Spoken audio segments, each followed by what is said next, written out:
Salut tout le monde, bienvenue sur ma chaîne Nom de Dieu. Aujourd'hui je vous parle du tout nouveau Seven Wonders. C'est le Seven Wonders Architect, un jeu beaucoup plus accessible et beaucoup plus familial que les autres Seven Wonders. Pour moi c'est un excellent jeu que je vais vous présenter dans cette vidéo.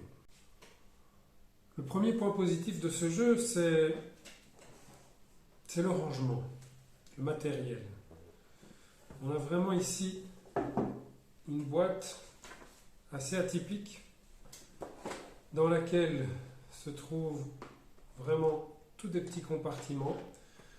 Un compartiment par merveille, donc vous vous en doutez, 7 petites boîtes comme ceci.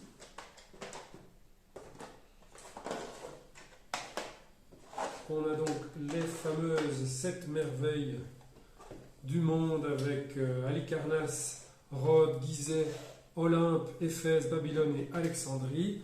Et une dernière petite boîte de rangement dans laquelle on va trouver d'autres cartes.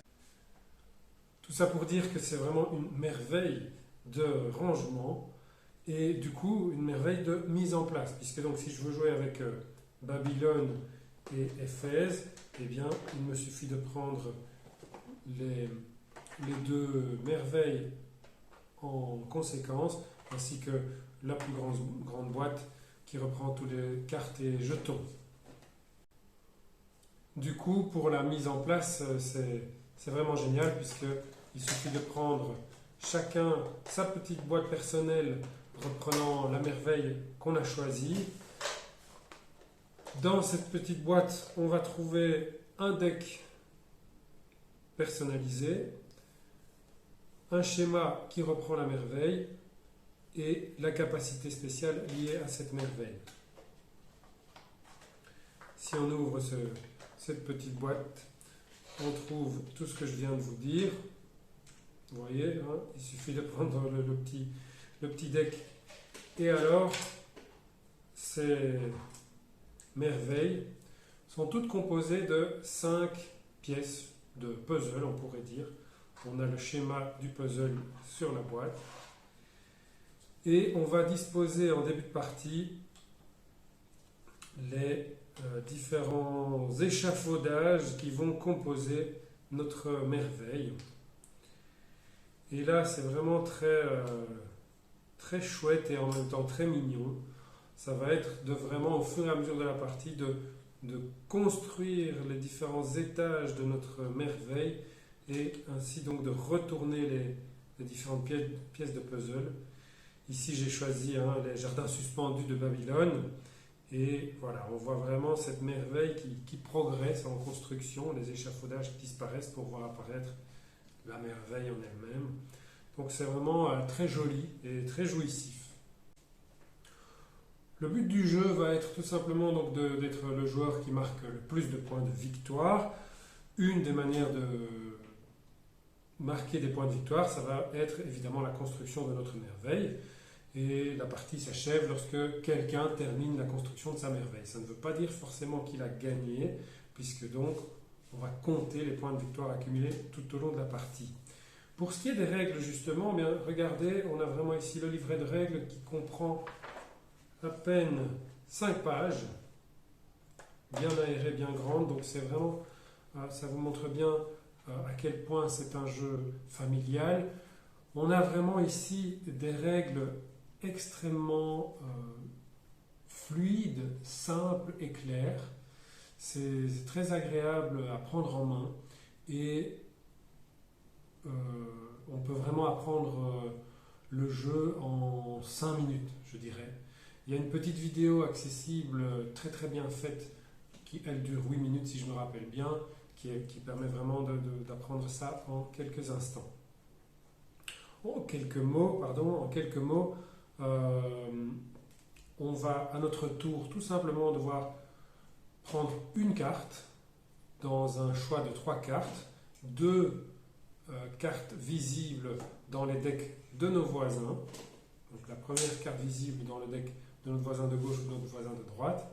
ou bien une carte face cachée dans le deck commun.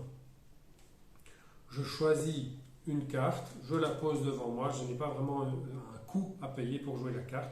Je prends une carte, je pose une carte. C'est aussi simple que ça pour ce qui est de mon tour. Les cartes sont de différentes couleurs et donc ont différentes fonctions. On va avoir des ressources qui vont nous permettre de construire notre merveille.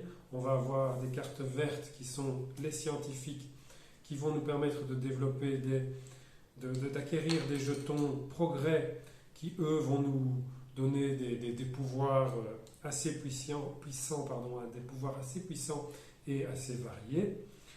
On va avoir des cartes rouges pour le militaire qui vont créer des conflits militaires. On a donc des jetons paix qui vont se retourner vers des jetons, un côté combat, bataille.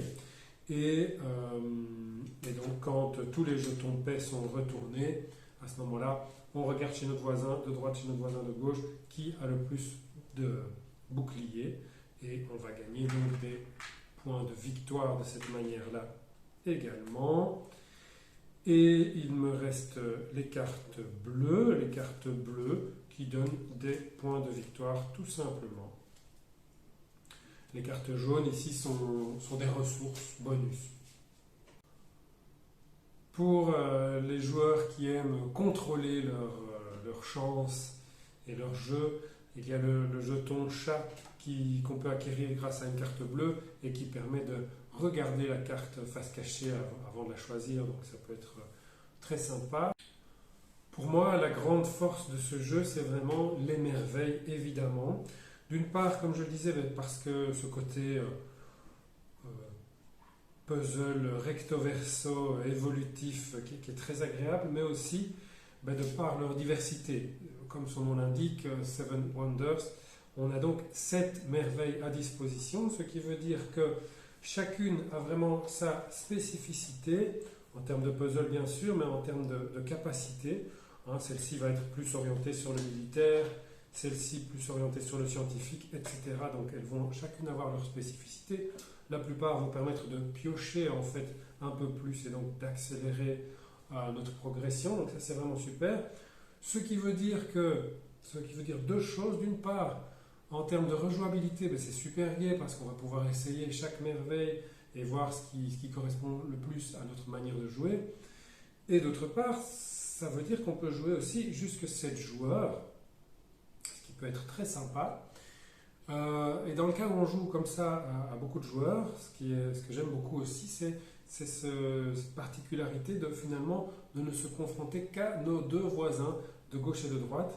Et que ce soit pour le militaire ou pour la pioche de cartes, c'est vraiment toujours nos deux voisins. Et donc on joue tous ensemble.